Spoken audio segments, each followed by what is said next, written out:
Kahit wala pa nga ang trabaho na magkasama sina Donnie at Belle, at mas pinili nga nila na magtrabaho at mag-grow sa mga individual nilang trabaho.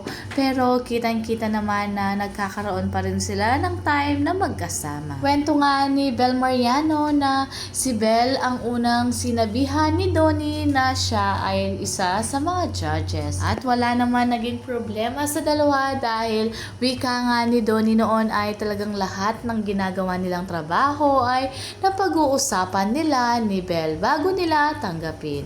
At si Belle Mariano naman ay magkakaroon ng movie directed by Miss Cathy Molina. At syempre, suportado din ni Donnie ito para kay Belle. Kitang-kita ang behind the scene na ginagawa ng Don Belle sa post ni Sneer na kumakain sila sa iisang spoon and fork at plato. Talagang kitang-kita na mag-boyfriend and girlfriend talaga ang kanilang galawan.